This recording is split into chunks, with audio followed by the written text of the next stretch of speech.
ছোট্ট প্রশ্ন, কেন কিছু মানুষ সাধারণ হয়েও অসাধারণ সাফল্য অর্জন করে, আর কিছু মানুষ অসাধারণ প্রতিভা নিয়েও মাঝপথে হারিয়ে যায়?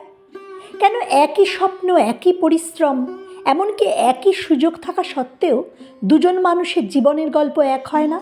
যদি ভাবো এর উত্তর শুধু প্রতিভা, ভাগ্য বা পরিশ্রম, তাহলে হয়তো তুমি জীবনের সবচেয়ে শক্তিশালী সত্যগুলোর একটি এখনও জানতে পারোনি। কারণ অনেক সময় একজন মানুষকে গড়ে বা ভেঙে দেয় সে কী জানে তা নয়, সে কার সঙ্গে চলছে সেটাই। মনোবিজ্ঞানীরা বহু বছর ধরে একটি বিষয় লক্ষ্য করেছেন, মানুষ শুধু নিজের চিন্তা দিয়ে বাঁচে না, সে অজান্তেই আশেপাশের মানুষের চিন্তা, অভ্যাস, বিশ্বাস আর আচরণও ধার করে নিতে থাকে। তুমি যাদের সঙ্গে সবচেয়ে বেশি সময় কাটাও, ধীরে ধীরে তোমার মস্তিষ্ক তাদের মতো করে ভাবতে শুরু করে। তাদের ভয় তোমার ভয় হয়ে যায়, তাদের সাহস তোমার সাহস হয়ে যায়, তাদের সীমাবদ্ধতা তোমার সীমাবদ্ধতা হয়ে যায়, আবার তাদের স্বপ্নও তোমার স্বপ্ন হয়ে উঠতে পারে। সবচেয়ে আশ্চর্যের বিষয় হলো, এটা এত ধীরে ঘটে যে বেশিরভাগ মানুষ বুঝতেই পারে না কখন তারা নিজের জীবন নয়, বরং নিজের চারপাশের মানুষের গড়া জীবন বাঁচতে শুরু করেছে। তাই আজ আমরা এমন কিছু উদাহরণ দেখব যেগুলো প্রথমে খুব সাধারণ মনে হবে, কিন্তু শেষে হয়তো তোমাকে নতুন করে ভাবতে বাধ্য করবে, তোমার ভবিষ্যৎ কি সত্যিই তোমার হাতে, নাকি অনেকটাই নির্ভর করছে তুমি কার পাশে দাঁড়িয়ে আছো তার উপর। চলো কিছু অসাধারণ উদাহরণের মাধ্যমে এই গভীর সত্যটাকে বুঝে নেওয়া যাক। কলম একা থাকলে শুধু একটি বস্তু, কিন্তু কালি পেলে ভাবনাকে অমর করে। বাঁশি একা নীরব, কিন্তু শ্বাস পেলে সুর হয়ে ওঠে। নৌকা একা তীরে পড়ে থাকে, কিন্তু মাঝি পেলে গন্তব্য খুঁজে পায়। বীজ একা শুকিয়ে যেতে পারে, কিন্তু মাটি পেলে গাছে পরিণত হয়। প্রদীপ একা অন্ধকারে থাকে, কিন্তু শিখা পেলে আলো ছড়ায়। চাবি একা অর্থহীন, কিন্তু তালা পেলে মূল্য পায়। শব্দ একা অস্পষ্ট, কিন্তু অর্থ পেলে কবিতা হয়। ইট একা ভারী বস্তু, কিন্তু ইটের সঙ্গ পেলে ঘর তৈরি হয়। জলবিন্দু একা তুচ্ছ, কিন্তু অসংখ্য বিন্দুর সঙ্গ পেলে সমুদ্র হয়। স্বর একা সাধারণ, কিন্তু সুরের সঙ্গ পেলে গান হয়। কাগজ একা ফাঁকা, কিন্তু কলম পেলে ইতিহাস লেখে।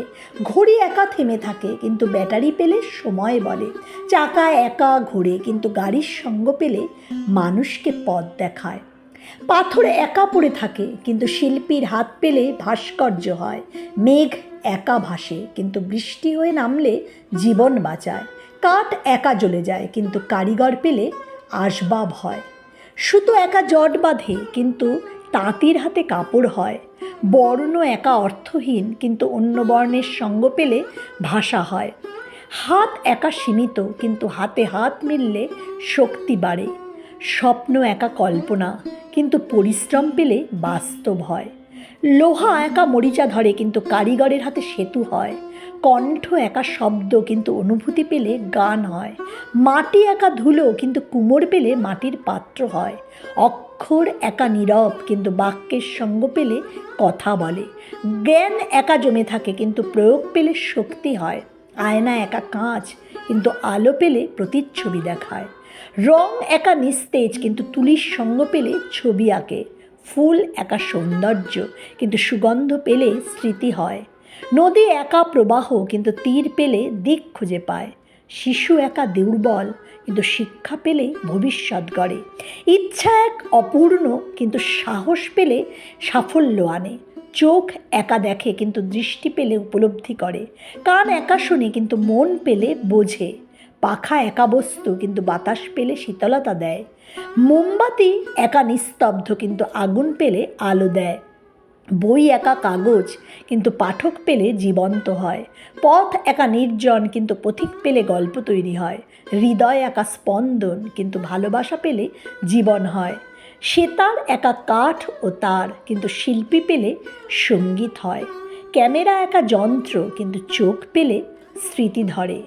মৌমাছি একা সামান্য, কিন্তু ঝাঁক পেলে মধু চাক করে।